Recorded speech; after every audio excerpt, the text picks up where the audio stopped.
World wide గా box office దగ్గర అన్ని చోట్ల ఎక్సలెంట్ కలెక్షన్లతో దుమ్ములుమారం లేపుతూ బ్రేక్ ఈవెన్ మార్క్ వైపు పరుగులు పెడుతున్న ఓజీ మూవీ మొదటి రోజు కలెక్షన్లతోనే ఓవర్సీస్ లో కంప్లీట్ గా బ్రేక్ ఈవెన్ ను అందుకొని ఫస్ట్ బ్రేక్ ఈవెన్ ఏరియాగా ఓవర్సీస్ మార్కెట్ లో నిలిచిన విషయం తెలిసిందే. అక్కడ సాలిడ్ లాభాలను కూడా అందుకుంటూ దూసుకుపోతున్న ఈ సినిమా ఇప్పుడు సెకండ్ బ్రేక్ ఈవెన్ ఏరియాను కంప్లీట్ చేసుకుంది.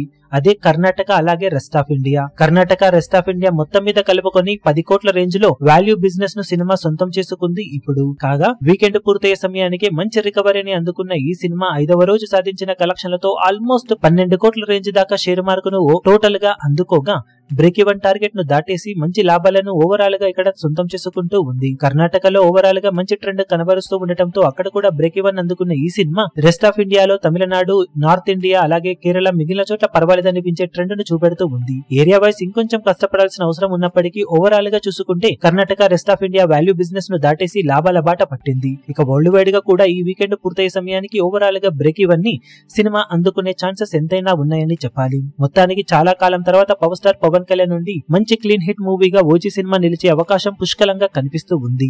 మరి ఎన్ని రోజుల్లో సినిమా మిగిలిన టార్గెట్ ను కంప్లీట్ చేసుకుని world wide break even target ను అచీవ్ చేస్తుందో చూడాలి. అలాగే ఫైనల్ రన్ లో సినిమా ఎలాంటి లాభాలను దక్కించుకోగలుగుతుందనేది ఇప్పుడు ఆసక్తికరంగా మారింది. ఈ వీడియో మీకు నచ్చినట్లయితే లైక్ చేయండి, షేర్ చేయండి, ఛానల్ ను సబ్స్క్రైబ్ చేయడం మాత్రం మరవకండి. ఏ చిన్న అప్డేట్ ను మిస్ అవ్వకూడదు అనుకుంటే బెల్ ఐకాన్ ను ప్రెస్ చేయండి.